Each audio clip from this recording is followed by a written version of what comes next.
अस्सलाम वालेकुम स्टूडेंट्स। आज हम डायरेक्ट इनडायरेक्ट स्पीच में इंट्रोगेटिव सेंटेंसेस की बात कर रहे हैं। एक डायरेक्ट क्वेश्चन होता है और एक इनडायरेक्ट क्वेश्चन होता है। डायरेक्ट क्वेश्चन को आप इनडायरेक्ट स्टेटमेंट में कैसे लेके आएंगे। ये क्वेश्चन हमारे पास, he said where is she going. अब ये जो क्वेश्चन वर्ड हमारे पास वेयर है, ठीक है, WH से शुरू होने वाले जो इंट्रोगेटिव सेंटेंसेस हैं उनको हम इनडायरेक्ट में किस तरह से चेंज करेंगे। तो स्टूडेंट्स, इंट्रोगेटिव सेंटेंसेस में सेड या से होगा तो आस्क में बदल जाएगा, सेड तो वो आस्क में बदल जाएगा। सेड को हमने आस्क में चेंज कर दिया स्टूडेंट्स, और कॉमर्स को हटाकर हमने ये जो WH वर्ड है एज ए कंजंक्शन यहाँ लगा लेना है। इसको अब हम जो है कोई दैट नहीं लगाएंगे। ही आस्क दैट वेयर, ये रॉन्ग हो जाएगा, यहाँ पे डबल कंजंक्शन वाला रूल गलत हो जाएगा, तो वेयर ही लिखेंगे WH। तो अब क्योंकि हमने इसको इनडायरेक्ट स्टेटमेंट में लेके आ रहे हैं तो वेयर के WH वर्ड के फ़ौरन बाद हम सब्जेक्ट जो हमारा बन रहा होगा उसको लेके आएंगे, और वो सब्जेक्ट हमारा यहाँ पर शी है, और क्योंकि ये थर्ड पर्सन हम चेंज नहीं कर रहे। अब हमने जो हेल्पिंग वर्ब यहाँ पे लेके आना है या मेन वर्ब लेके आना है, अकॉर्डिंग टू टेंसेस की चेंज वैसे ही रहेगी, प्रोनाउन की चेंज वैसे ही रहेगी। पास्ट है तो ये इज़ भी पास्ट में बदल जाएगा, इज़ वॉज में चेंज हो गया। तो he asked where she was going. अब नेक्स्ट जो मिस्टेक यहाँ पे क्या क्या वो एरर कर सकता है एग्जामिनर, यहाँ पे वो क्वेश्चन मार्क लगा सकता है। इनडायरेक्ट क्वेश्चन में क्वेश्चन मार्क रॉन्ग होता है, हम सिर्फ फुल स्टॉप ही चाहिए। यहाँ पे दैट लगा सकता है, और यहाँ पे इफ़ या वेदर भी लगा के वो चेंज ला सकता है, क्योंकि इनडायरेक्ट क्वेश्चन में हम यानी WH वाले वर्ड्स में इफ़ या वेदर यूज़ नहीं करते। ये है इसका मेथड डायरेक्ट से इनडायरेक्ट चेंज करने में। एक दो और एग्जांपल्स देखें। He said to me what are you doing. तो ये डायरेक्ट क्वेश्चन हमारे पास, इसको हमने इनडायरेक्ट में चेंज कर देना है।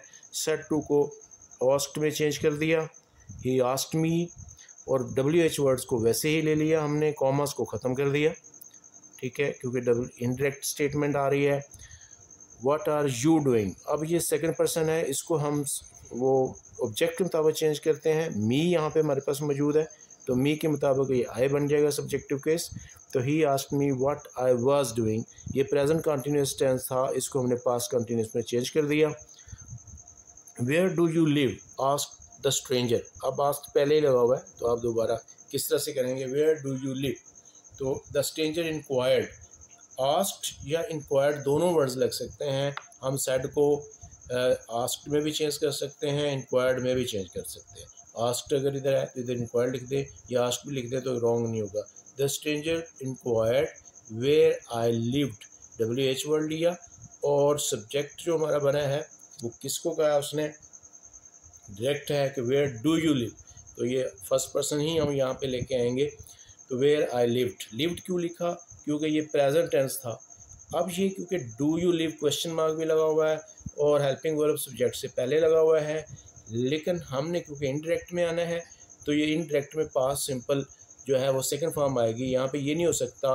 ये पॉसिबल एरर्स क्या होंगे,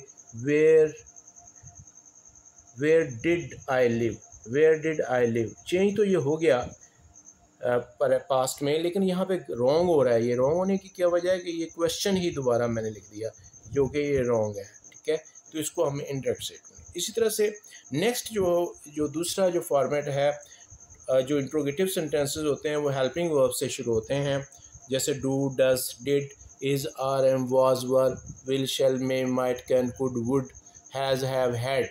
जब ये हेल्पिंग वर्ब्स में से कोई भी शुरू में आ जाए, WH वर्ड्स नहीं है यहाँ पर, तो फिर हम डायरेक्ट स्टेटमेंट को इनडायरेक्ट में कैसे लेके आएंगे। सेड को तो आस्क में चेंज कर देंगे।